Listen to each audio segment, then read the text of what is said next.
Hello, Neil from Diagonal Move, back with Battle of Midway, the board game, for a final thoughts, review, additional rambling, that kind of thing, over the next 5 or 6 minutes for this game.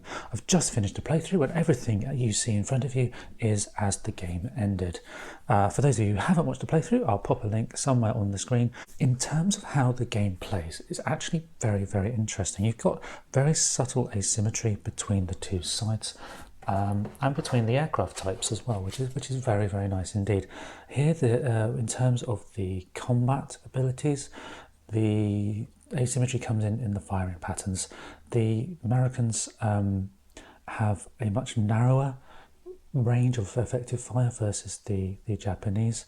However, having said that, the cards that you can play for the Americans do allow you to play additional firing cards at certain points in the game should you choose to.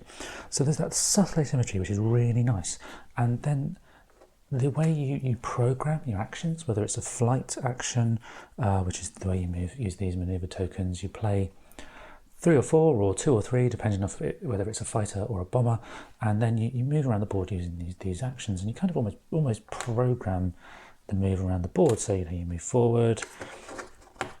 forward and turn, that kind of thing, with the aim of positioning yourself relative to the enemy to get within those firing ranges, or if you're the bomber, landing on the aircraft carrier.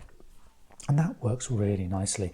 It's a really interesting way of doing movement, because in other games of this type that I've played, we have these sort of figures and you move them around the board. It's normally done on ranges or whatever.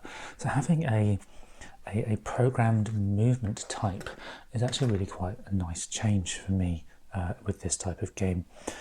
The combat action is interesting as well because it uses that basic range assessment using the movement tokens, but then you can only play 2 of them rather than the full number that you used before. So if you used 4 movement tokens to say, yes, plane A can hit plane B, you then don't play 4, you choose 2, and both sides then play 2, meaning the actual position you end up in could be quite different to where you were at the start, allowing the opponent to avoid or to get in a position where they can attack you back. And it's a really neat way of doing it. It's really cool.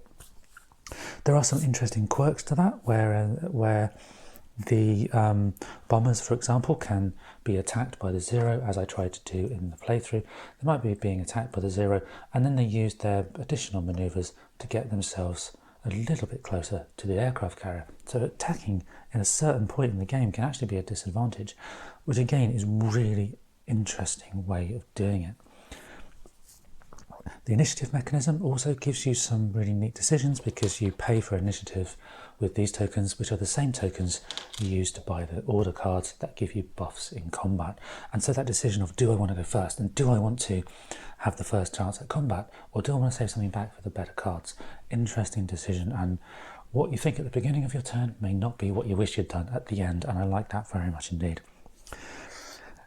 The initiative is a quirky mechanism where you keep the initiative if you have combat and you still have some of these activation tokens remaining on the board, and therefore you take extra goes before you pass to the opponent, or if you're just doing a maneuver action or a flight action, as it's known when you just move without combat, then you pass it directly back.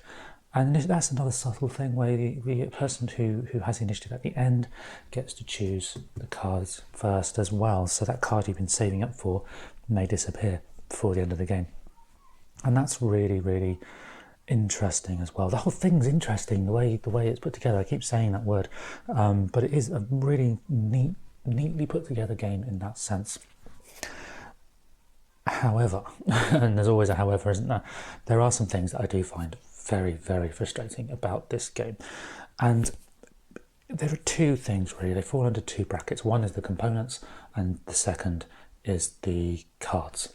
The components, worth pointing out that this is a lower budget game, if you like, so it's about £25 I think I paid for it in England.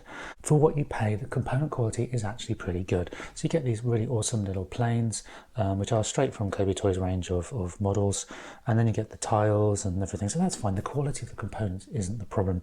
The problem I'm having personally is the practicality of some of these components. And really, it's very, very squashed when you have these planes. You move a plane, you move several others. It's very squashed in there, particularly if, as I've got here, you're trying to get into these little bits here with your fingers and you're trying to get those little tokens out without moving anything. Stubby fingers like mine means that can be quite tricky. And in fact, during the playthrough, you probably saw I did resort to using the tweezers a couple of times to get those tokens away from the mass of models. So there's that practicality element around the models, and as good as they are, they're just a bit cramped on this board. And I think the problem really stems from the fact that the board is not big enough. The hexes are quite small, they literally fit the bases exactly. And when you've got multiple planes with the wings sticking out, overlapping the bases, they do just bash into each other a little bit, meaning it can be quite hard to orientate the plane correctly. The second challenge I have with the board is what's literally just happened there is it's so easy just to knock it. And you know, this game is clearly aimed at an audience that includes younger members of the family, you know, sort of like teenagers, early teens, and if they do knock the board, then it's going to go everywhere several times during the game. Personally, I think that could all be resolved with a slightly bigger board, either a modular system as it is here, or just having a board that would be put together in two parts, like a bifold board or a quadfold board like you would find in many games. And the box is certainly big enough, I think, to have accommodated that. On the whole though, that's my only real issue with the components, is the practicality of some of them, particularly if you've got stubby fingers. The other thing, which is more of a bugbear, and I can get around it myself, but I can appreciate others may find it quite confusing, is that the cards are quite ambiguous in how they are played. So for example, reverse your aircraft's moves resulting from maneuver tokens. Okay, fine. You move them backwards, you literally undo, which is how I've interpreted it. Or do you reverse them as in you literally reverse the tokens and do it in a different order, meaning you end up somewhere different? The American card allows you to attack, the American specific card allows you to attack with a second plane, but there's no statement, as far as I could tell in the rulebook, around whether that plane has to have a pre-existing order token. So there's little ambiguities like that that are a little bit frustrating with the cards. Quick summary of my final thoughts on Battle of Midway, the board game.